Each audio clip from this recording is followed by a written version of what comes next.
want to do something. I gotta look for what I need. Alright.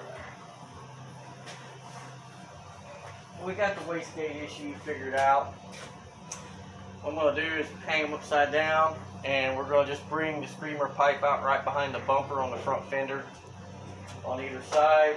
That fixes that. I got the temperature gauge probes run where I need them. So we got that part of it figured out. A lot of AN fittings. I think the way we got it figured, I'm going to have 18-4 fittings, 4-6 fittings, 4-16 fittings, and I don't know, 8 or 10-10 fittings, and a shitload of hose. And you know, you can buy these cheap hose kits, but that's what you get. Stuff off of Amazon. When it comes to AN hose, all I buy is Air-Equip or Fragola. I don't buy anything else. Russell's got where they're cheap anymore. Summit stuff, a lot of their fittings won't work on the steel braided. It'll work on the black nylon, but since I'm doing a black and silver theme under the hood of this, I'm going to stick with the stainless line because it don't fray in weather check like the black nylon covered stuff does. But I got these all run and secured down to the valve cover bolts. In the past, I run everything through the intake valley, but a lot of it I can't do. One of the oil pressure feeds where I'm going to monitor oil pressure at the front of the block and the back of the block. People might say overkill. Well, better safe than sorry, you know.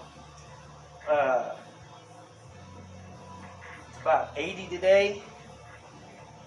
I'm keeping the garage closed up because it stays cooler that way than it does to open the doors in here. The upstairs acts like a heat exchanger and it stays cool in here.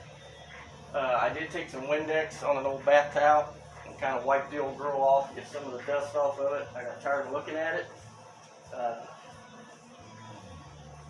I did put the balancer, the crank pulley, and I studded the crank pulley with stainless studs just like I did everything else. So everything's uniform. I'm going to wrap this, or maybe I can come over here where you can see. I'm trying to keep the camera and record this as I'm working.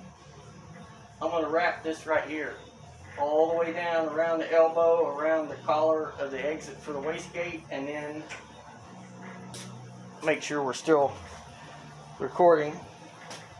I've got these little things right here that are to wrap around those elbows, and they got springs that attach them. Heat shields. They were only like 11 bucks a piece, so rear end should be together. I think Brian down at Accurate said tomorrow, possibly Thursday, which ain't no big deal. When he gets it done, he gets it done. Guy does good work. Awesome people. Accurate Performance in KC, Kansas. Awesome people. Got a few other things to do.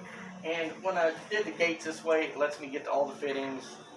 The only other thing was to flip them up, set them up here, and then run the exhaust back and dump it right into the other one. Well, this one would clear the hood. This one was about 2 inches above the hood, because this elbow's straight and that one's actually cocked down because the turbo is oriented different, and the snail, as I call it, the snail comes up instead of sweeps down. Because I don't have mirrored turbos. I have not yet anyway. I got the pass-through for the firewall to MSD. I've got it in the firewall right here, so I can go to the distributor right here in, because the coil will put it in the CDI box, everything inside. That way I don't run the risk of anything getting wet. Carb spacer, it's already drilled and tapped. 1/8 inch pipe, so I can run 2 fittings for the blow-off valves. Of course, we got the throttle cable, which I extended up so it clears everything, and extended the pedal. Make sure everything works.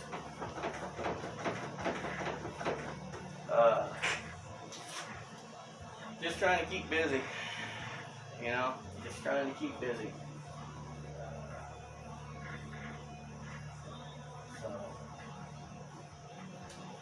anyhow, had to put the balancer in the oven and heat it up a little bit so I could get it to expand so it would push on a little easier.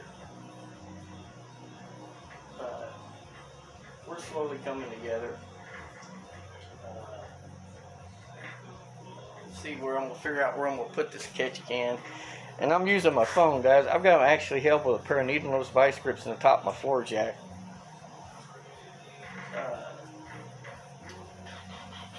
I gotta figure out where I'm gonna put this. I was thinking about putting it right here, but it's only about an inch, the corner of it's only about an inch away from that header.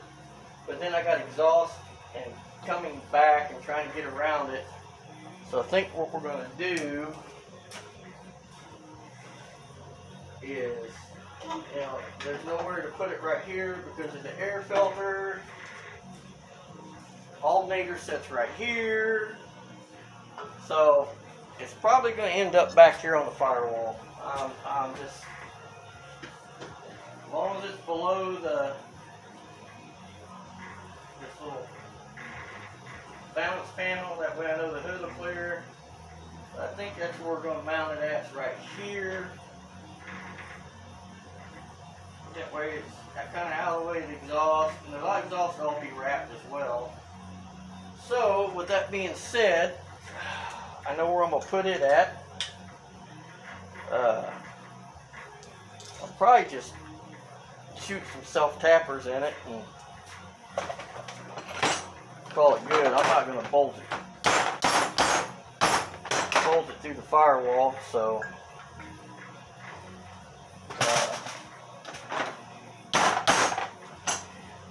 geez, these some bitches didn't even give me my hose clamps with these breathers.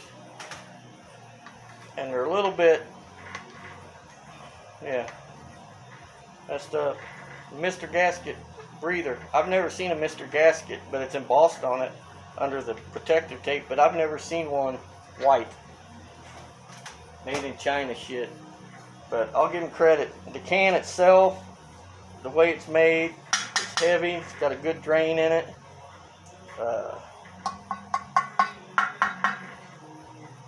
Always tap on this stuff because then you can tell if it's got a crack or something in it. You don't want one of these damn things that leaks everywhere. My best friend, buy them at Home Depot, a whole bag of 1,000 of them. It's like 15 bucks.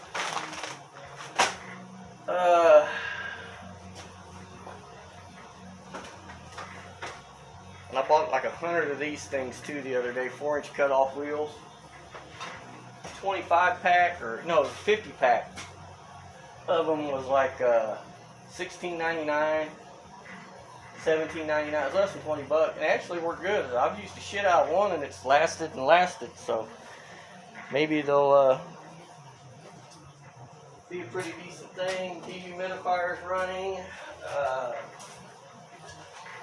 Here's another blanket. Cleaned up the brake brackets for the 8.8, got them painted.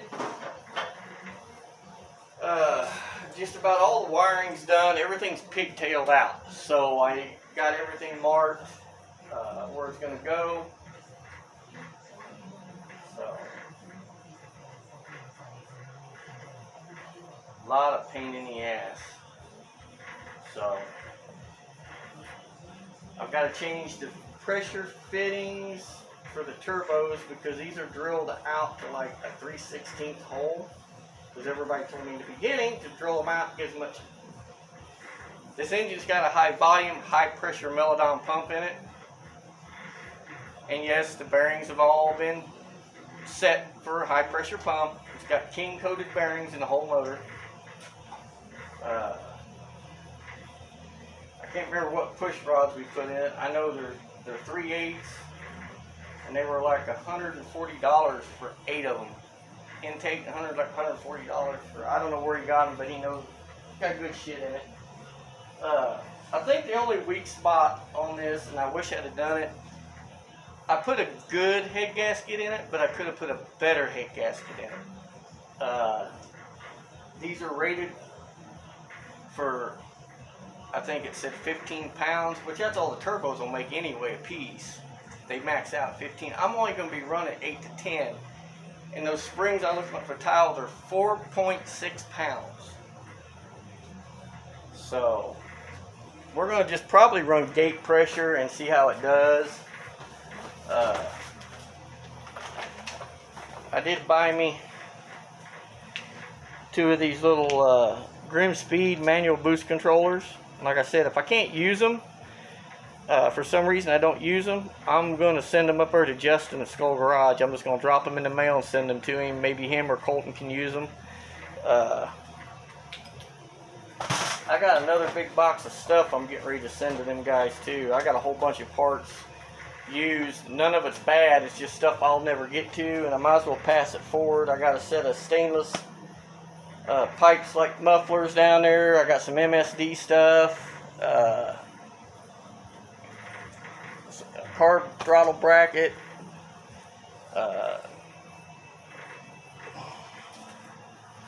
I got a bunch of these little hose clamps. I bought a whole pack of like 25, and I only needed, I think, like 4, and then I didn't even use them at all. Because as you know, I had these silicone elbows on my radiator to go to the 6-16 fittings. Well, I welded them in since then because that looked like crap. It's a 1-inch 16 fitting for the water pump. It's a Mazir.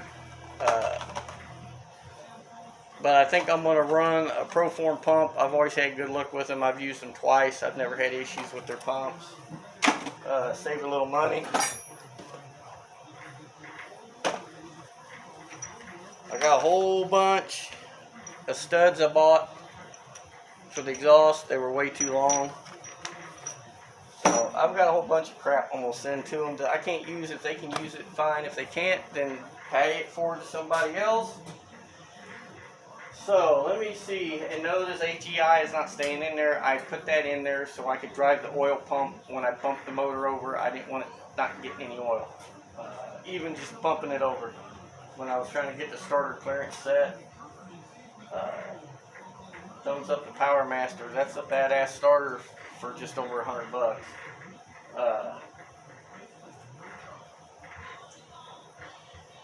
Yeah, I got to get busy on it. Tired of it setting, tired of looking at it. Wife told me I need to start working on it more. So, what I'm out here doing, kind of tinkering with it today.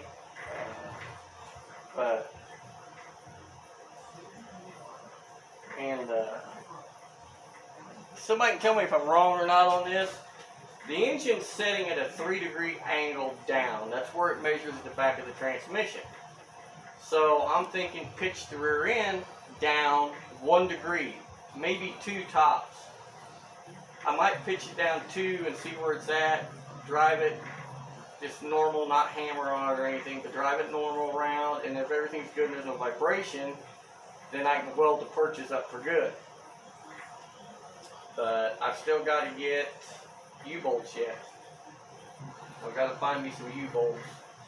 Some 3 1/4 by 6 3/4 or 7-inch, nothing longer than 7-inch. And here's another one of them great big ass wood burrowing bees. I got stung by one of them bastards last summer, man, and you talk about hurt. As long as he leaves me alone right now, I'll leave him alone. Last one I sprayed him with Plastidip and grounded his ass. I think this one's getting ready to get hit with some paint. Pardon me for this mess.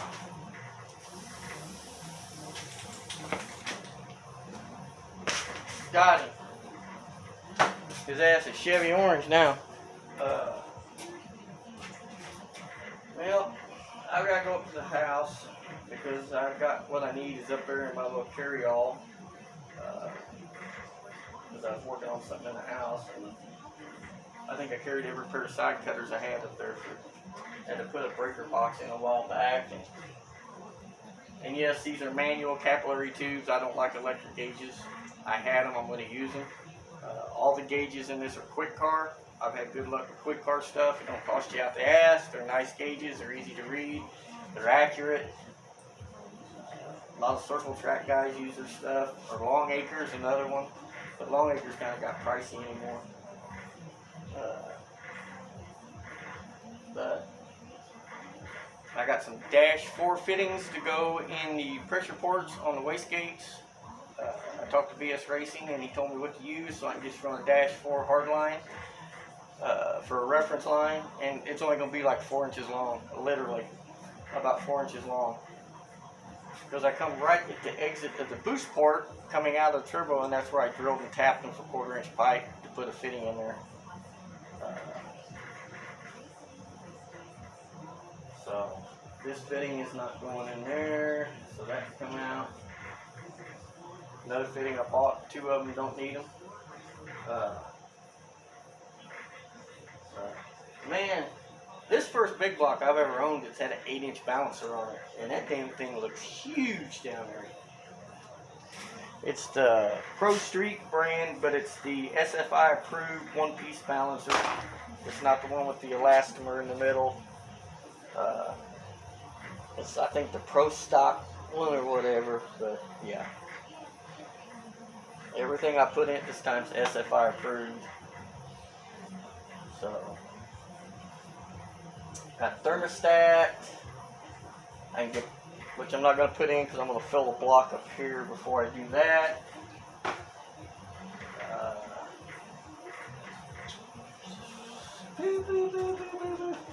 Hey, if anybody, let me make sure we're still recording. Okay, I don't want my phone cut off. I cleared my memory out. If anybody knows of a spark plug wire loom for a big block where you can keep the plugs under the headers, I don't want to make the zip tie looms. I've done that in the past and they're okay, but something I can bolt on here down low or something that'll work. Otherwise, I'm going to have to fabricate something. And I've got a whole bunch of these in different colors. They're Amazon special. Upgrade. Great. I've got them in purple, blue, black, chrome. I found them on Amazon, but I bought a whole damn box, almost like a shoebox, full of these damn things at a swap meet for $5. And actually, they come in handy for a lot of other things. You can run wiring through them. All you have to do is put a little bit longer screw in it so it sticks out. You can bolt something, put a nut on it, and you can use them to route wires. They come in handy for a lot of things. Small hose.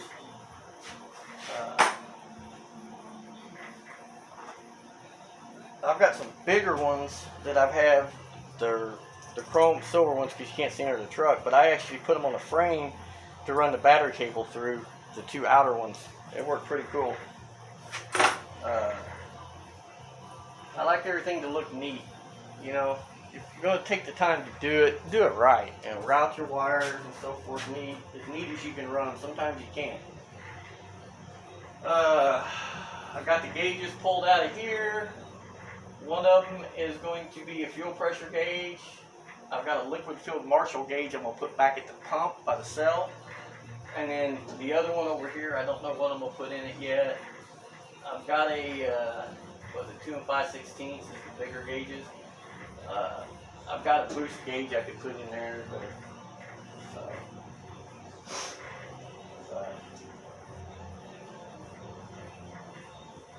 I got a up to 300 horse Nitrous Express plate kit too I could throw on here if I wanted to, but that's a little bit too much. I told my son I might just throw it on there just for looks. But no, she's coming along.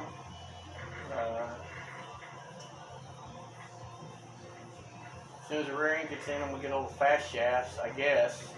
Because Inland Truck Parts told me they don't even want to mess with making me a drive shaft. I guess they've got so big headed they don't care anymore. So I'll go through fast shafts or somewhere to get me a drive shaft made. I got the back yoke for the 8/8's a Sonax yoke for a 1350. The front's a FTI yoke for a 1350 U-joint. So they're both billet.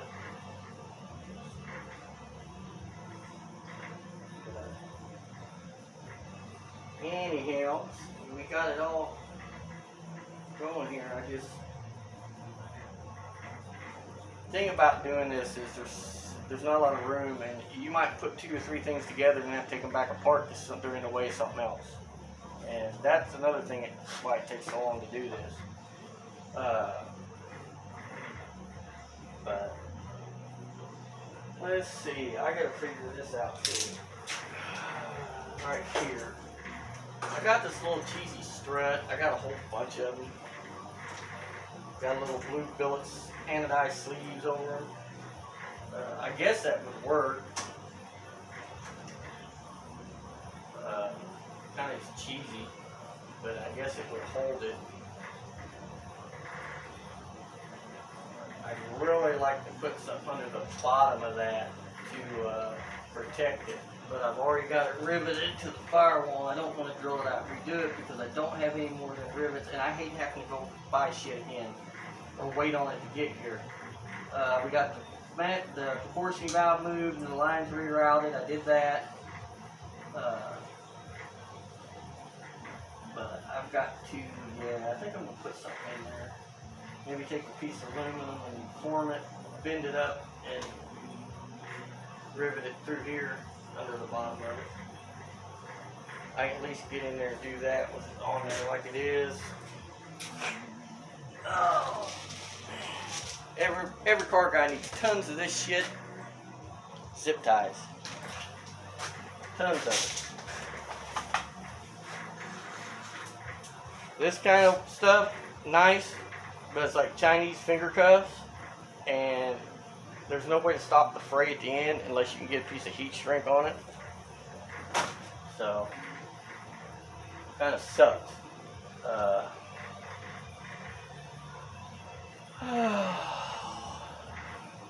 Well, I'm probably going to have to cut this off. I've got to go up front. I've got to get something. Some stuff I've got in the house, and I don't want to leave you just sitting back here while I go up front, staring off at this thing.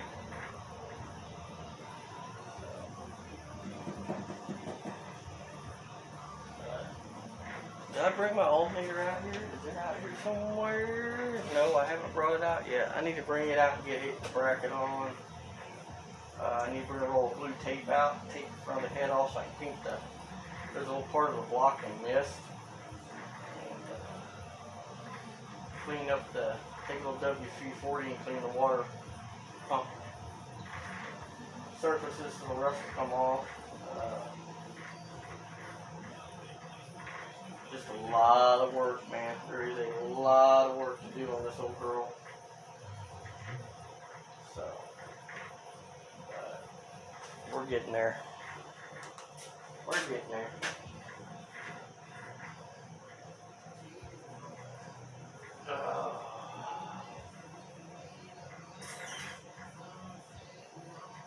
And I did end up using them little blue air box. So I pressure tested them, they didn't leak. Where I welded the bolt and the plug, I got a little slag on the threads, and I set it with a thread file and cleaned it up. But Teflon taped the shit out of them, and they didn't leak air pressure, so I plugged all the ports, put a gauge in one end, shot air 150 pounds, and then set out here for like a week, and they were still right there. So, and then I've got an oil cooler, it's 12 inches long. And what I'm going to do is come out of the front of the block, through the cooler, and out to feed the turbos so I can try to cool the oil down a little bit for them. And I got to try to find a place to put it. I was going to mount it up here on the front of the block, but there's just not enough room. So I'll probably end up mounting it over here on the firewall.